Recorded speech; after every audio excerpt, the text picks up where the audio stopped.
NFL is kicking off the season with two huge matchups. Thursday, September 5th, it's Ravens-Chiefs on NBC and Peacock. And on Friday, live from Brazil, it's Packers-Eagles, only on Peacock. 10 List of 10 continue. Starting with the favorite running backs going after the 10th round on Yahoo. Let's take a look at some of these players. And some of them you're going to have to be a little bit patient, Matthew, especially a guy like Jonathon Brooks that's starting. And I want you to look at this screen here as we mentioned. These are some of these players are available in more than 50% of Yahoo leagues. Again, you may have already drafted, and so if you're thinking about your first waivers, so you sort of sit here and go like Tyler Algier. Here are some of the running backs that are available in more than 50% of Yahoo leagues. Rico Dowdle, Tyler Algier, Jaleel McLaughlin, Jordan Mason, Bucky Irving of the Buccaneers, Braylon Allen of the Jets, Tyrone Tracy, our guy, Connor Rogers. Tyrone Tracy, I don't understand. Need to get healthy. That number's shocking. Yeah, 8%. Tyrone Tracy is going to be a thing this year.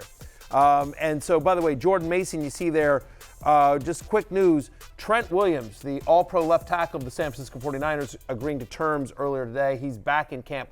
Great news for Chris McCaffrey, obviously, for the entire offensive line. Now. He's practicing. McCaffrey's back at practice. That's great news. And, oh, by the way, Brandon Ayuk also back. But just for Brock Purdy, for those of us who drafted Brock Purdy, super small sample size last year, but in the two games that Trent Williams missed, Debo also missed it as well, but he was bad. Like Brock Purdy was bad without Trent Williams last year. And so just having your left tackle extended, having your all-pro, your all-world left tackle, that's a good news for the entire Niners offense. So just wanted to mention there, of course, Jordan Mason is the number one insurance back for McCaffrey, given that Elijah Mitchell now out for the season. Yep, just quickly one name on that list. Rico Dowdle, there's been some buzz that he might be the number one running back for the Dallas Cowboys, which he can't have to be more than 50% drafted. Like the Cowboys could have a top 3, top 5 offense, just like they did last year. And it would make sense that he would be in that position, given that we kind of know what Ezekiel Elliott is. Yeah, I mean, they just signed Dalvin Cook. I mean, like whatever. Like there's a non-zero chance Rico Dowdle is the leading running back for the Cowboys. 100% needs to be rostered in a lot more than 50% of leagues. Another player on that list, Matthew, and Jonathon Brooks. I mean, we've seen running backs, notably Rashad White, with Dave Canales catching a million passes. It feels like when Brooks is finally healthy, he could find himself in that role for the Panthers. Yeah, massive, right? Last season on Canales, the Tampa Bay Buccaneers ranked top 10 in running back receiving yards. So true 3-down back. Like we joked about this with Rashad White last year, but like whatever. Rashad White's averaging 3.3 yards per carry, and like Dave Canales is like, I don't care. Still getting 18 touches.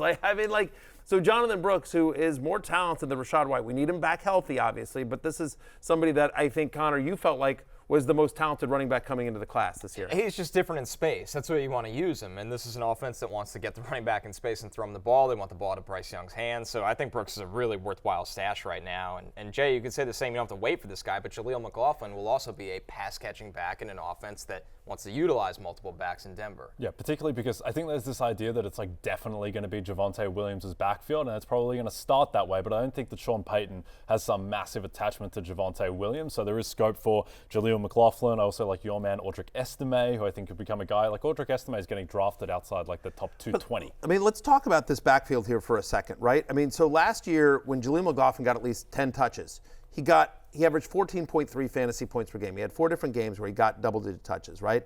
He was 8th in fantasy points per touch, so he is highly efficient as well. He's a really nice pass catcher. He's somebody that sort of Sean Payton found, to your point, like he inherited Javonte Williams. He found Jaleel McLaughlin. And I think more importantly is that, so Sean Payton has traditionally always used his running backs as pass catchers. So, and Javonte Williams can catch passes as well, but over the weekend, Samaje Perine was released by the Denver Broncos. And we'll talk about Perine here in a second in terms of where he landed. But that backfield is now, it's Javonte Williams, it's Jaleel McLaughlin, it's Audric Estime. And that's kind of it in terms of like a pecking order. So to your point, like I think there's a very real chance that McLaughlin immediately has kind of a third down plus role. Like he probably every third series he gets kind of the lead. A change of pace. Pace guy. He gets some more run, everything like that. But I do think, and that there's an opportunity for him to, pardon the pun, take the job and run with it as well. Javonte Williams is going to be the one to start the season, but McLaughlin's going to have a role on the field, and I think there's a chance that role expands as well. The other thing I just want to mention here is Samaje Perine got picked up by the Chiefs, And so it'll take him a minute to get up to speed, but Clyde Edwards-Helaire placed on the non-football, the NFI list, I guess, whatever. So he's going to miss at least the first 4 games of the season. Non-football injury-related list, I forget exactly what it's called. But NFI, the NFI list, yeah. And so my point is that you look at this Chiefs backfield, and all of a sudden it's Pacheco, and then it's like it's Samaje Perine and Carson Steele. And so was not drafted. Right, exactly. So, I mean, Samaje Perine suddenly becomes the insurance back for Pacheco, but also could inherit kind of the quote-unquote Jerick McKinnon role in this offense. Now, we still expect Pacheco to be more involved in the passing game. I still think Pacheco's going to have a monster year.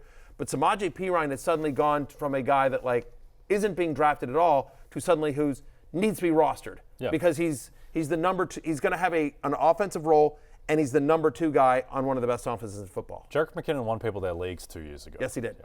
Our next one here, and Tyler Algier, Jay. I mean, it's obvious if you're taking one of the top running backs. If you draft CMC, you should draft Jordan Mason. If you draft Breece Hall, you should draft Braylon Allen.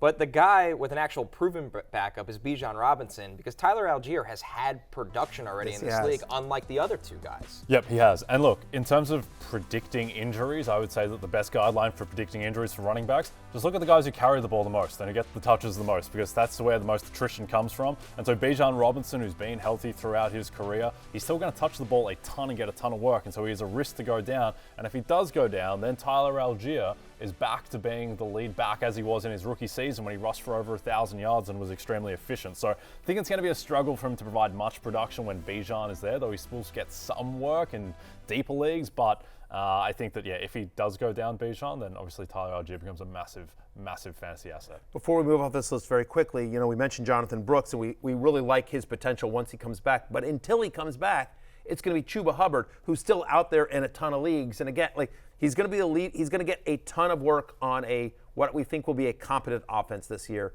with an improved offensive line and a better season for Bryce Young, more weapons on the offense as well. So Chuba Hubbard, I think, is going to be useful for the first cheap 4. Volume. We say it all the time. Cheap volume. I'm not worried about Miles Sanders at all. It's going to be Chuba Hubbard's going to be solid. He's going to be a solid flex play for the first month of the season.